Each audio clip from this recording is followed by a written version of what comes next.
Bonjour, aujourd'hui nous allons voir une technique qui s'appelle le low kick. C'est un coup de pied bas, c'est un coup de pied qui est donné à ce niveau-là, donc entre le genou on va dire et le haut de la cuisse. C'est un coup de pied qui est très efficace. On verra comment le donner, à quel moment le donner et à quel moment ce coup de pied est le plus efficace. Il y a des moments où donner son coup de pied, notamment lorsqu'il a du poids sur sa jambe. Plus il va avoir du poids sur la jambe et plus le coup de pied, lorsque je vais le donner, il va faire mal. Donc lorsque je viens frapper, moi je peux frapper, alors de préférence, je vais essayer de frapper avec le tibia, parce que le tibia est très épais et très dur, mais dans un combat, on n'est jamais dans le cas de figure idéal, ça bouge tout le temps, et on peut venir frapper. Si je suis en garde, qu'il est un petit peu loin, je peux aussi frapper avec le pied. Si il est un peu plus proche, avec le tibia. S'il est encore plus proche, vraiment le haut du tibia. C'est un coup de pied qui fait mal, pour autant il faut bien le donner. Mets-toi en garde, le coup de pied ne doit pas aller sur une ligne oblique ici, parce que évidemment j'ai pas tellement de force dans ce sens-là. Vous voyez, hein, il y a une ligne de force, un vecteur force. Donc l'idéal c'est de lever un petit peu le genou, tourner la jambe d'appui pour ne pas être bloqué au niveau de l'articulation. Tourne la jambe d'appui, on lève le genou et bam, on arrive. Vous voyez que ma ligne de force, elle est dans ce sens-là.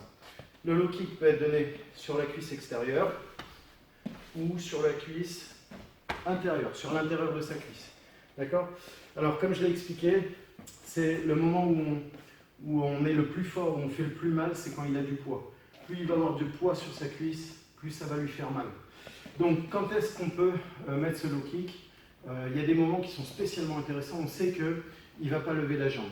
Si par exemple, au moment où je frappe, il met son poids sur l'arrière, il lève la jambe, sans forcément le parer, mais juste, tu vois, tu laisses ta jambe ici, ça va absorber le choc, d'accord? Donc, le moment où le low kick va être le plus puissant, c'est quand il va avoir tout son poids sur cette jambe avant. Quand est-ce que ça arrive? C'est quand la plupart du temps, il se met à frapper. Donc, s'il avance ici sur un assaut, vas-y, vous voyez qu'à ce moment-là, il a beaucoup de poids sur la jambe. Donc, un contre qui est intéressant par rapport à son coup de poing, on est ici, il frappe, je sors de la ligne d'attaque et je viens le contrer dans la jambe. Soit d'un côté, soit de l'autre. D'accord? Encore, là, bam, ici je peux rentrer dans la jambe. Donc, pas oublier de faire son petit pas sur le côté, pas prendre la frappe plein pot. Donc, tout doucement, il frappe. Non, tu vas pousser avec ta jambe. Il frappe. Vous voyez, son bras passe par là. Moi qui est ici, au moment où je le vois partir, je pars, j'ouvre ma jambe de manière à libérer l'articulation. Je suis bien en garde et je viens rentrer dans sa cuisse. Encore, là, 1, je suis sorti sur le côté, encore, 1, bam, je rentre. Donc ça doit donner 8, ici, je rentre dans sa cuisse, encore. Enfin, il y a une troisième solution. Donc, on a vu que par rapport à sa ligne de frappe, on peut sortir à droite ou à gauche. On sait que quand il frappe, il a tout son poids sur cette jambe-là. Donc, on peut frapper sur la jambe. Dernière chose, dernière façon pour sortir. On a vu qu'on peut sortir à droite, à gauche. Qui dit au-dessus? Personne. En dessous? Personne. C'est dur parce qu'on a trop de poids. Mais en arrière. Ok? Là, dans le bras, je peux sortir ici. Je peux sortir là, et je peux aussi partir sur l'arrière. On va voir ce que ça donne en dynamique. Vas-y. Encore. Là, vous voyez qu'en réalité, je vais changer de garde pour gagner une distance. Si mon pied avant, je ne le place pas sur l'arrière, ça donne ça. Bing, sur moi, s'il te plaît. Bing, ça donne ça. D'accord? Donc il faut que je garde cette distance. Donc la première des choses à faire, c'est mettre un poids, mettre un appui sur l'arrière. On ouvre l'articulation pour laisser partir la jambe. Pigé? Donc si je résume, 3 possibilités, à droite, à gauche, en arrière. Donc on est en garde, il frappe à droite, à gauche ou en arrière. Et je rentre pam, dans la cuisse au moment où il a beaucoup de poids sur cette cuisse. D'accord?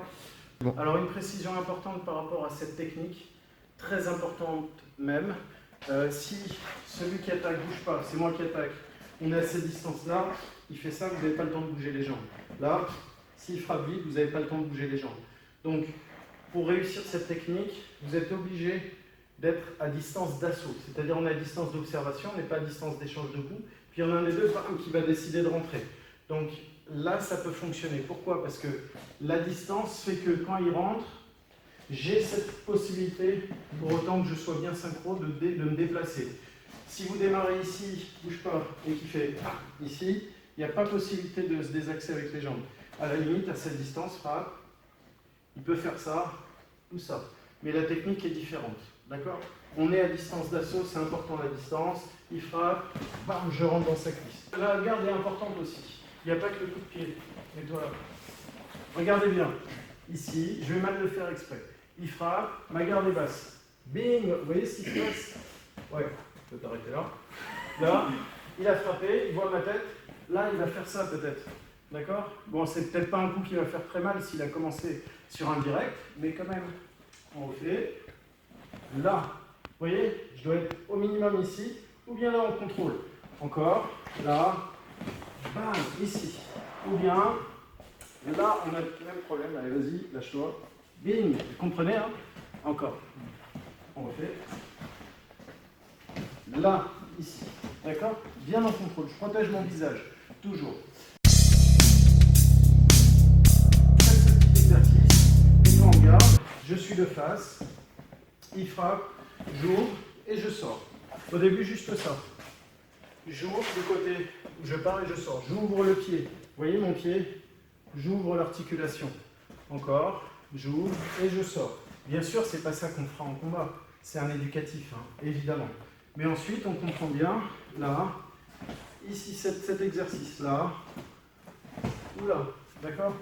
Je vous rappelle, il faut avoir de la distance.